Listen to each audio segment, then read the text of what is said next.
1513 წელი იდგა.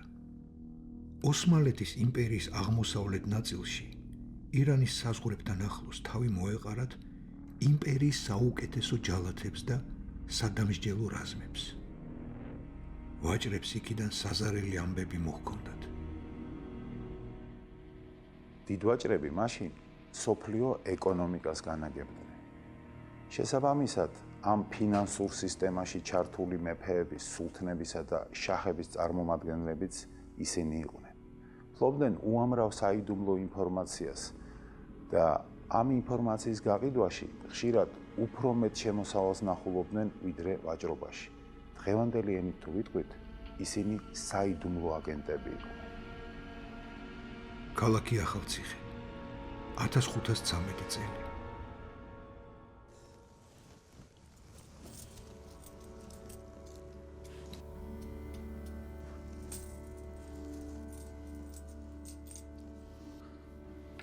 Meg, Ergus, Irek,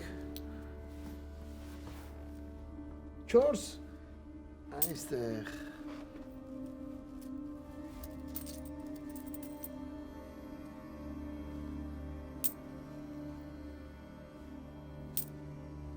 Karavane gav khoja jan.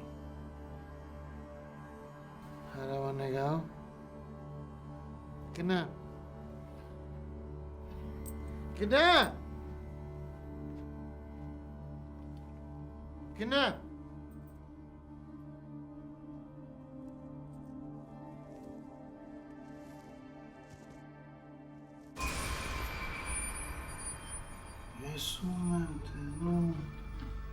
Yesumemteno.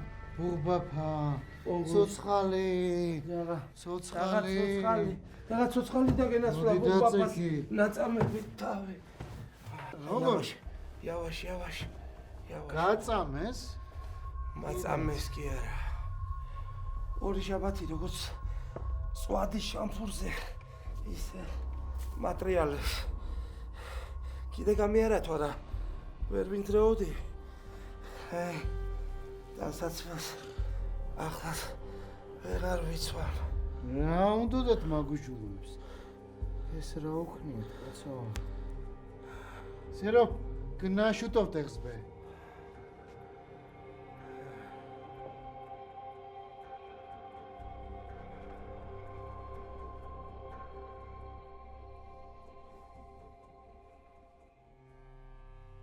Ինչես կախնած ոչխարպես, ժաշու մաժարի։ Սադ მივეთრეოდი. მაგრამ რა ვიცოდი ჩემი ყოფნისას თუ ატყდებოდა ხოცვაშლეტა.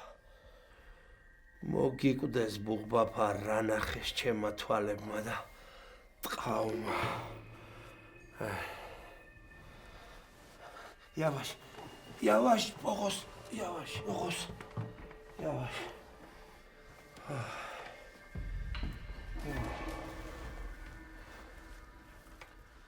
Amasias რომ გამოვცდით, მთელი ქარავანი შეგვაჩერეს. აკლემები და თუ რამე გვება და ყველაფერმა მოგჭამაჭირი. ვაჭრები ამოგვარჩიეს და დილეგებში ჩაყვარეს. სამი ბეგი ერთდროულად მისვამდა კითხვებს. თავრიში რო დადიხარ, ყიზილბაშების ჯაშუში ხარო. თუ არა ხარ, იქაურ ამბებს რატომ არ გვატყობინებო? ტყუილად პასუხობდი და გენაცვლად ბუბაფა გეკითხათ და გეტყოდი თქვა. ამაზე უარესად მცემდნენ. რა კითხვა უნდოდაო? ოსმალეთის ქალაქებში რომ ვაჭრობ სულთნის სამსახური არ უნდა დაივიწყო. ხანახეთ მატრიალეს, ხანიკეთ. ბოლოს გალოკილი თითივით გამომიშვეს. ულუკმა პუროთ ვიყავით დარჩენილი. ნაცემი და სიცხიანი. ისევ თქვენმა სომხებმა შემიკედლეს და მომიარეს. რომ გაიგეს ვინც ვიყავი, ახალციხის ქარავანს გამომაყოლეს. მაშ როგორ ბუღბაჯან, ვაჭარმა ვაჭარს არ უნდა დაუკავოს ლუკმა გაჭირვებაში.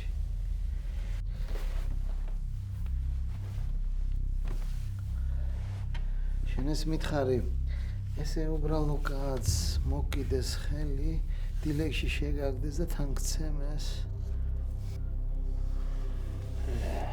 ჩემ ამზემ ეგრე ყველა ქალაქში რო გვირტყან ვაჭრებს. შენ რომ იყავი, გითხარი იმ ქალაქში რა ნახეო? აღარ ვირცავაჭროთ ფეხის გადგმა. თანაც ეხლა ყველგან ოსმალეთია და სადღა ვივაჭროთ. დილეგი და რო გამომიშვეს, მერე გავიგე თურმე რა დიდ ამბებში მოყოლი ვარ. ეგეთი რა მოხდა? პოღოსას დაენაცვლა ჩემი თავი მე შენ არაფერი დაგიმალო. მარა ამ ხელა ზარალ გამოვლილ კაცს ერთი ამბავი გადამჩა გასაყიდად. არა და ძალიან ამბავია. სერო, ჩაი.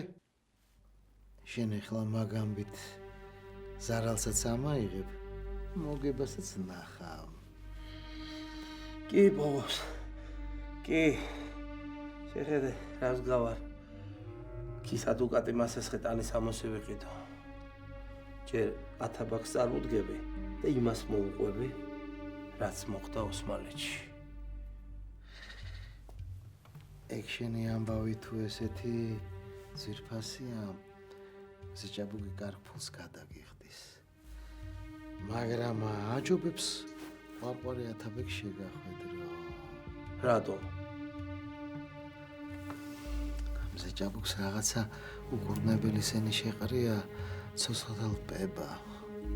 საძინებლიდან აღარ გამოდისო. რას ამბობ, კაცო? ამბავი კი ისეთია, ჩემი გაჩერება არ იქნება. სანამ ვინმესგან შეუტყვია იმერეთის მეფეს ოსმალეთის ამბები მე მივყიდი. ქართლის მეფესაც და კახეთშიც უნდა ჩავასწრო. შაქი და შირვანი შენთვის დამეთმია. მიხეირებ. მაგრამ ცოტა მაინც მითხარი რა მოხდა ოსმალეთში. გონი დიდი ომი იწყება. ომი? რა ლავა კანჯარა. მაინც მე უნდა შეგახვედრო 1000 ბაქს. თუნდაც მომისმენია თუნიქ. მერე და საადგინახავს პოღოსა სიტყვა წინ დახვედროდეს.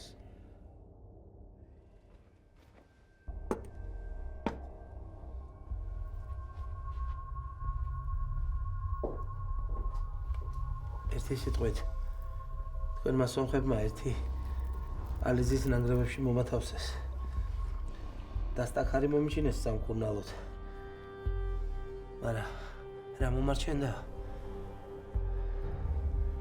ყოველდღე ხედავდი იმ ნანგრევებიდან, როგორ უყავდათ ხალხი იქვე მოედანზე და საქონელი ვიჭრიდნენ ხელებს. მერე იქვე დაუმარხავად ტოვებდნენ. მაგათი ხროტინი ახლაც ჭამს. რათა ხოცავდნენ იმ ხალხსა კაცო? როგორც იქნა. ვაჭრებმა მომაკითხეს და წამიყვანეს. მაგათგან შევიტყვე, რომ სულთან სელიმის ბრძანებით აღმოსავლეთ ოსმალეთში სიკვდილის განაჩენი გამოუტანეს ყველა შიიტმა მაკაცს 7-დან 70 წლამდე. განუჩნდათ იმისა, გლეხი იყო მწყემსი თუ მხედარი. მერე ერთიანად ამოჟლიტეს.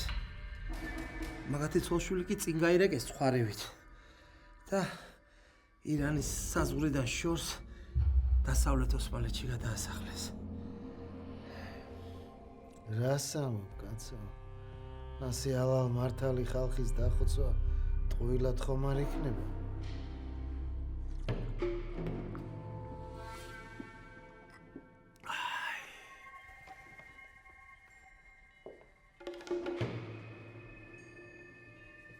აუს.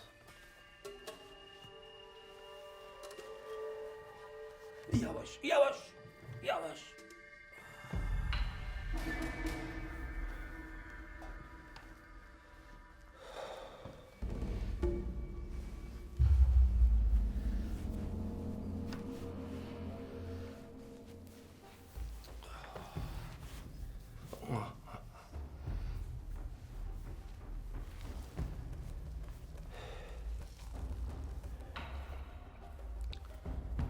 ოსმალო სულთანი ომს იწყებს ირანთან.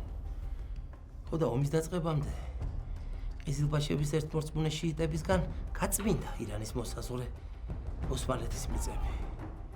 მასე რომ არ ეკნა. ომის დაწყებისთანავე შიიტები ირანს დაუჭერდნენ მხარს. მაშამ ხელა ომი იწყება. ფინთად ყოფილა საქმე. ფინთად. ახალი ამბების გამავრცელებელმა ვაჭრებმა უფრო საშიში ამბები მოსდეს მაშინდელ მსოფლიოს. საფრთხე იმაში იყო, რომ 1514 წლის გაზაფხულზე ქალაქ ედირნეში სულთანმა სელიმმა საგანგებო დივანი შეკრიბა. სახელმწიფო დივანზე ოსმალეთის იმპერიის სამხედრო, პოლიტიკური და სასულიერო ელიტა იყო წარმოდგენილი. აი ასეთი საზოგადოების წინაშე წარს დგა მაშინ სელიმ სულთანი და ყველა სუნიტი მუსულმანის საღმრთო მოვალეობად გამოაცხადა დაუნდობელი ბრძოლა ურწმუნო შიიტი ყიზილბაში ირანელების წინააღმდეგ. დივანზე აზრი ორად გაიყო. სულთანს ვეზირები არ ურჩევდნენ ირანთან ომს. მათი აზრით ეს ომი მხოლოდ მსხვერპლსა და ზარალს მოიტანდა შედეგად. მაგრამ სულთანმა თავისი უფლებით ისარგებლა და დივანმა საბოლოოდ ერთხმად მიიღო გადაწყვეტილება დაეწყო ომი ირანის წინააღმდეგ.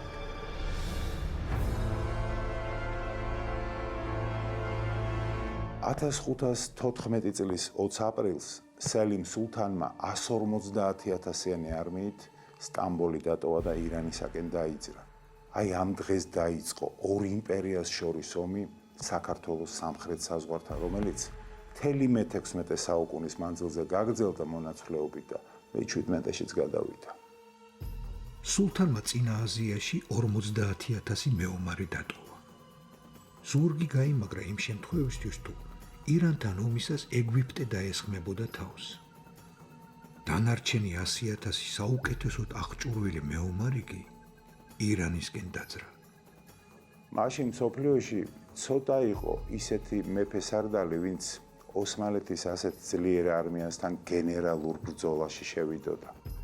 ამიტომ ირანის შაჰი ისმაილი უკან იხევდა და იმ ტერიტორიებზე, სადაც ოსმალებს უნდა გაევლოთ, ყველაფერს წვავდა და ანადგურებდა. ირანს თავისი უსასრულო ტერიტორიების გამო შეეძლო გამოეყენებინა ქვეყნის გაუდაბურების ტაქტიკა. დაეწვა ყველაფერი, რათა დღისთვის დაპყრობილ მიწაზე მტვერი და ნაცარი დაეხვედრებინა. მართალია სტამბოლიდან გამოგზავნილი იარაღი და სურსათი ტრაპიზონის გავლით ოსმალებს წამოეწია, მაგრამ უდაბნოდ ქცეულ ირანში ეს საკვები გამარჯვებულ არმიას დიდხანს არ ეყო და შიმშილი დაიწყო. 100,000 კაცს მოშივდა. სულთანი საგონებელში ჩავარდა.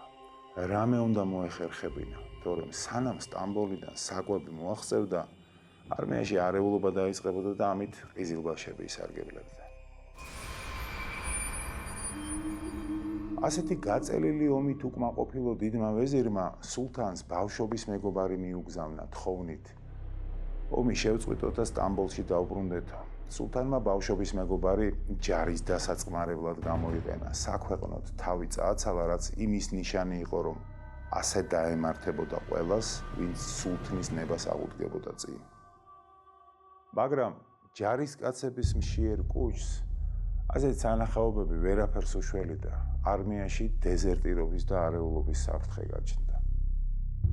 1514 წლის 10 აპრილს ქალაქ სოგმეში დაბანაკებულ სულთანთან მოულოდნელად გამოცხადდა სამცხის მთავრის მზეჭაბუკ ჯაყელის ელჩი, რომელმაც ოსმალებს მზეჭაბუკის გაგზავნილი სურსათი, ხორაგი და საკლავი ჩაუყვანა.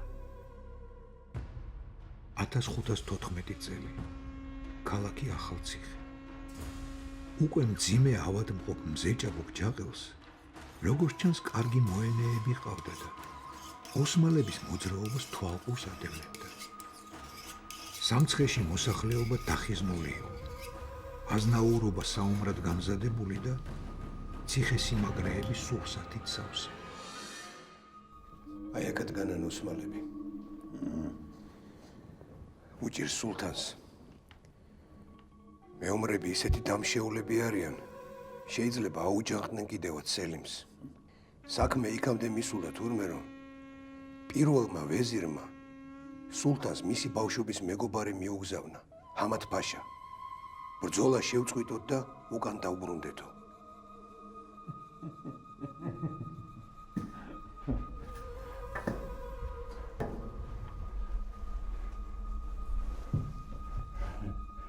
აწყალი ჰამად-ფაშა. ალბათ ცხენის კუძზე გამოაგვიმებინა, არა? სამაგალითოდ მოჭრა თავი. დამშეული ჯარი რომ გამოკვებოს, სულთანს გასაძარცვად ერთადერთი ისევ სამცხე თუ ეგულება.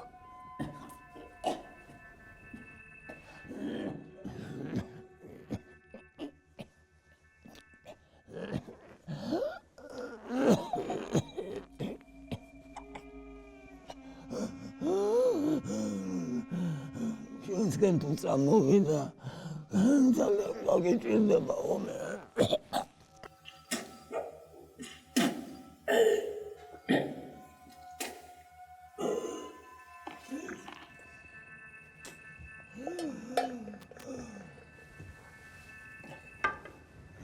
დავქნათ. გაგვიოხრდება ქვეყანა.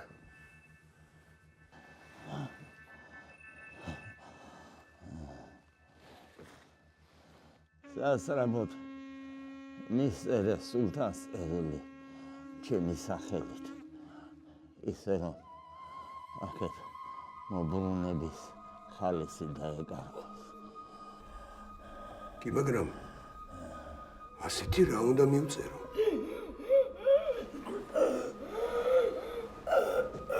ბიძო ბატონო,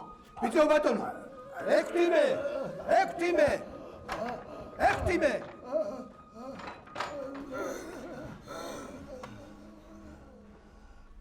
მისწერე სულთანს შვიდად იყოს მივართმევ საკვებს. ახლავე გააცი ბრძანება მოამზადო 100 ურემი თაფლი, 100 ურემი ერბო, 100 ურემი ყველი, 3000 ცხვარი. ბევრი ხო არ იქნება. 4000 ცხვარი და 800 ხარი. იცოდე, ყველაფერი ნარჩევი უნდა იყოს. ეცი რას გეტყვი? სანამ შინ შემოგვიმარდება მშიერი ურჩხული, ჯობია იქით მიუგდოთ ხორცი.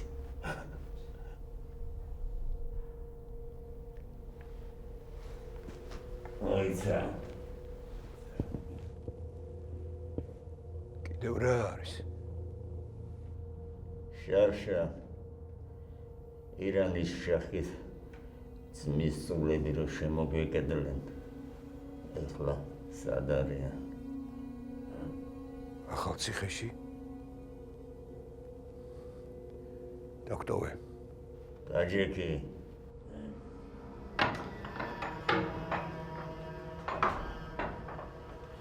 რასაპირებ, ბიძო ბატონო? ახლა ყველაზე მეტად მათი ხელში ჩაგდება ეამება სულთანს.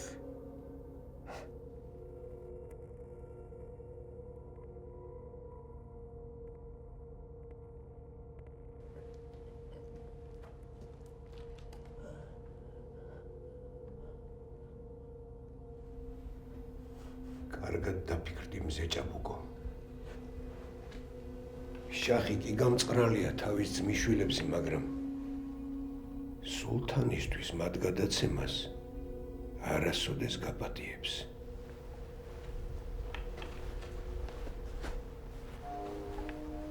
ეგეც რომ არ იყოს. შემოკედლებული ადამიანს შემოკედლებული ადამიანი კი არა. შეიძლება საკუთარი შვილები გაგიხდეს გასაწერი. ადეგი ორივე უფლისწულს დაადებორკილები და მიართვის სულთანს ჩემი სახელით. შახის დღეები მე მგონი დათვლილია.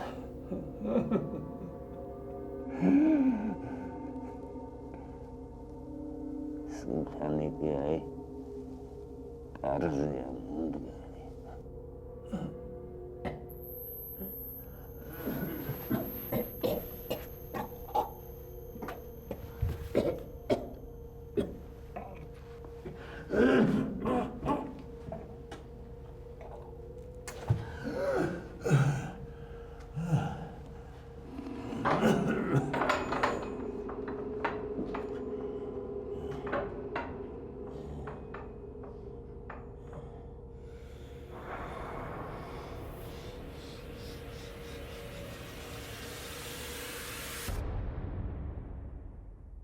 სულთანს სურსათზე არანაკლებად გაეხარდა ბორკილ დადებული შაჰ ისმაილის ძმისშვილების დანახვა.